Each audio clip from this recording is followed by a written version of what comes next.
is a sports catastrophe special presentation. Hey there, hello there, it's Jeff Cutter Diamond welcoming you to yet another Poker Players KW video. So this is now the video to talk about the second week in our Poker Players series that 20 people are trying to become the best in the world, if you will.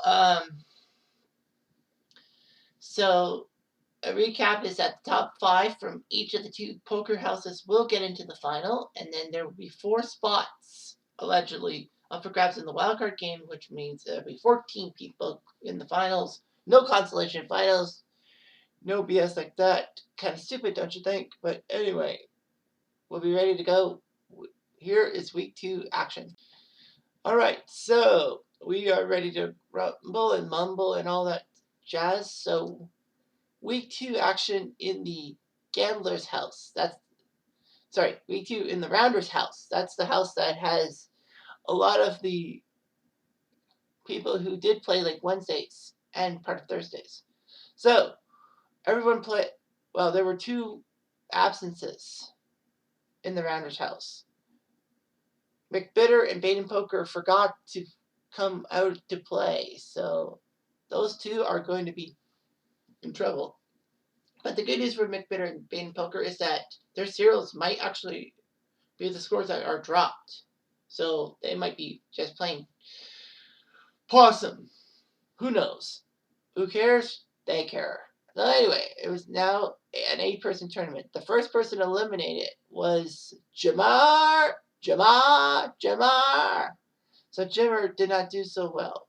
Well, had 12 points in week 1. Well, that was the 5th place, and now 5 points week 2. But it's a good chance for that score to be dropped. Remember, if the 6 weeks, it's 4 weeks.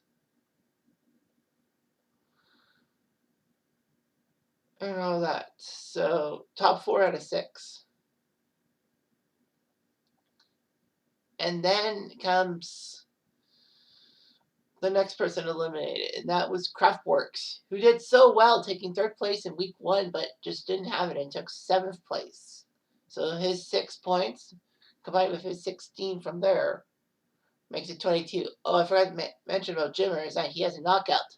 And remember, a knockout counts towards your point total no matter if the result that you get your knockout in gets taken out. Like, it's a dropped score. KOs count towards the final game. Anyhow, that was next. And who was next in 6th place? That would be the champion from week 1, IM2D. IM2D, you are 60 th 6th. So his 24 plus 8 plus his 5 knockouts makes it 37 points. He's in 2nd place in the rounders group. And then you come to 5th place, which ended up being the Clicker. Clicker got 8 points in week 1, so they got 6, and now Clicker got to 5th. So his 8 plus 10 plus 1 for knockout makes him 19 points. He is sitting outside the top 5. Craftworks is on the bubble for rounders. And then comes 4th place, and it became someone who actually struggled and was last place in week 1, but not week 2, as no-show sales did show up and actually played a good game, as far as I know. So his 12 points, plus his 3 from week 1, and his knockout makes him 16 points. He's not in last, but we'll see what happens. It was down to the final 3, and for the second time, Wings Rule, Mr. Dale, actually had double digits. He had 10 point 5th place effort in week 1, but in week 2 he got in 3rd place. So big win for him. So that's 26 points plus the 1 knockout makes him 27. And then comes the final 2, and in the final 2, one guy actually ended up getting back to the final 2, and one guy actually came into the final 2 not having a good result in week 1.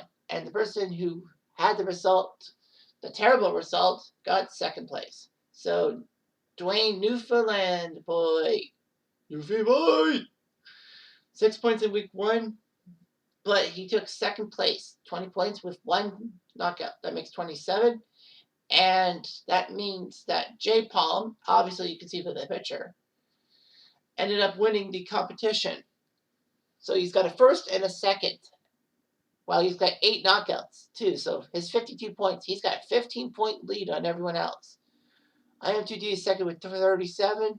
Then number 1 Newfoundland and Wings Rule are at 27, and then 22 for Craftworks. That would get those 5 into the final table right off the bat. Now comes the gambler's house, the house that Poker built. The house that saw the top 4 of the top 5 from last year's season finale in the way. The poker house that saw a lot of things happen. That saw McBitter actually switch over to another house, and we picked up a new guy. We lost Fat Cat. So that's how it is.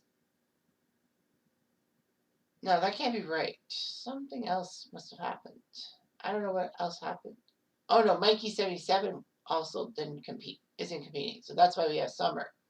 Anywho, so only 1 no-show at the Gamblers. John did not show up, unfortunately. But his cereal might be good, because then that means you got yourself a drop score.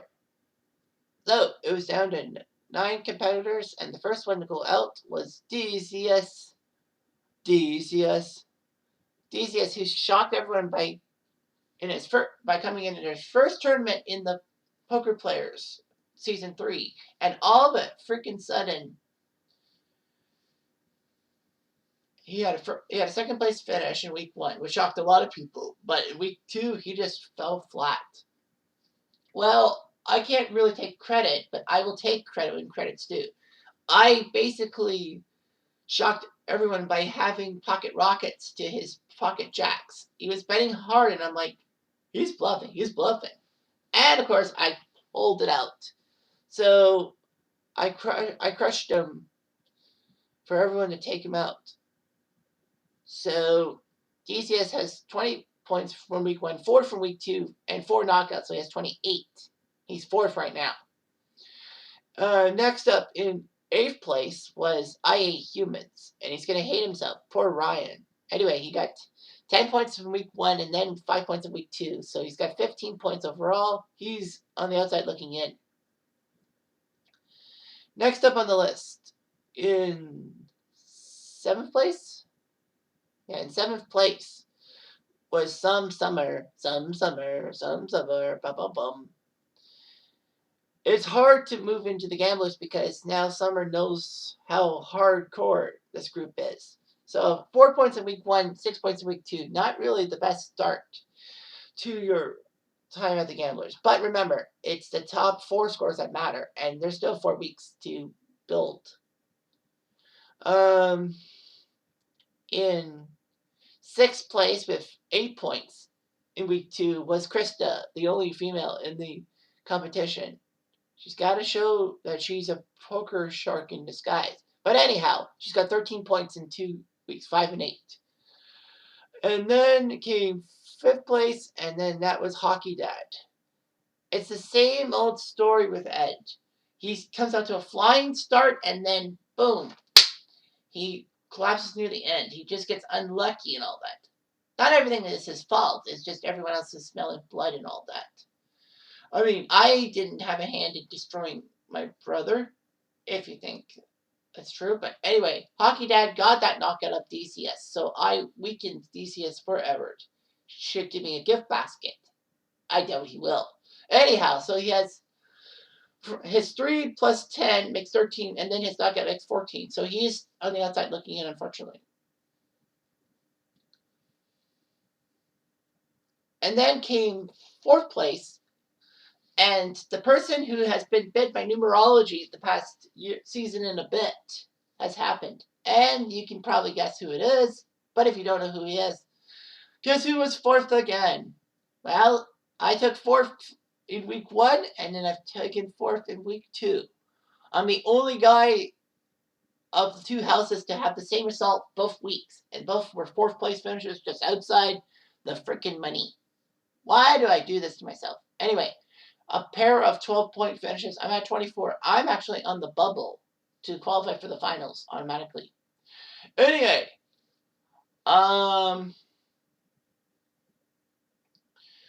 third place ended up being my fault. I completely goofed because I said I was the only guy to have the same result the first 2 weeks. I'm wrong. Rhythms took third for the second straight week. But he's the defending champion. He deserves to be top 3 and all that. He's a tough motherfucker. If I can say that. I guess I did. Ha! So anyhow, he's got a pair of 16-point finishes and then 4 knockouts. So he's at 36 points. And then down to the final 2. We had the defending week champion, and we had a newcomer coming to the final table. And unfortunately, it's Que Sera Sera, as Master of Keys took care of things again, second straight week. He's got 7 knockouts. He has 55 points. So Master of Keys has won both weeks and has 7 knockouts. So he leads technically everyone else with 55 points. Not just our house, the other house. And Bryber took second place. He had 8 points in week 1, but week 2 he had 20. I mean, the guy freaking got to the final 3? Or was it the final 4 last year in the finals? Or no, I'm thinking the wildcard name. But yeah, it is. He's got 4 knockouts. He's at 32. So the standings are as follows for the gamblers. Master Keys has 55. Rhythms has 36. Freiburg has 32. DCS has 28. And I have 24. So we would all qualify for the finals if everything goes according to plan. I can't just sit back on my laurels. I have to be a little more aggressive and hope for some buffoonery, utter buffoonery. It's just the way I am, and all that. So anyway, this week, March the 3rd, the 2nd and 3rd, March 2nd and March 3rd, we will have week 3, and we'll see if everything goes according to plan. Anyway, thanks for watching. I'm Jeff Diamond. I do.